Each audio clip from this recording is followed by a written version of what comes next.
Hello বন্ধুরা, কেমন আছো তোমরা? আশা করছি ভালো আছো আর আমি অনেক ভালো আছি। আমি আজকে ফ্লিপকার্টে একটা জিনিস অর্ডার করেছিলাম, তোমরা দেখতে পাচ্ছ আমার হাতে সেটা। তো সেটাই তোমাদের সামনে আজকে আমি আনবক্সিং করে দেখাবো। তোমরা তো আমার ছাদ বাগানের ভিডিও দেখেইছো।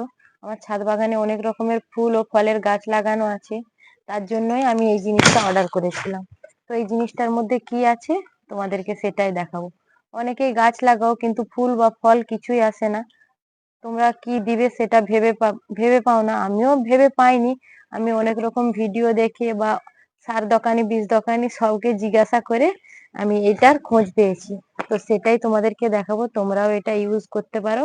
তোমরা যে যে গাছকে ভালোবাসো কিংবা তোমরা ছাদ বাগানে যারা গাছ লাগাও তারা এটা গাছের গোড়ায় দেবে, দেখবে ফুল ও ফল হবে। তো তোমরা দেখো, আমি আনবক্সিং করছি।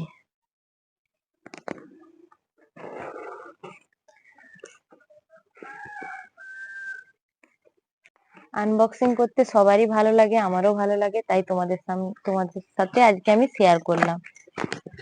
এই যে এটা হিউমিক অ্যাসিড, এটাই আমি ফ্লিপকার্ট থেকে অর্ডার করেছিলাম। এটা আমি গাছের গোড়ায় দেবো, সে ফুল গাছ হোক বা ফল গাছ হোক, সমস্ত গাছের গোড়াতেই দেবো। আর তোমরা এটা একবার ট্রাই করতে পারো। আমার ছাদ বাগানের জন্য আমি এটা মানিয়েছি। আর তোমরা যারা গাছকে ভালোবাসো, এই দেখো আমার এই গাছগুলো, এই গাছগুলোর জন্য আমি মানিয়েছি। আমার সমস্ত গাছে কিছু না কিছু ফল বা ফুল হয়ে আছে, তাও আমি গাছগুলো আরো পুষ্টিকর করবার জন্য এই হিউমিক অ্যাসিড মানিয়েছি।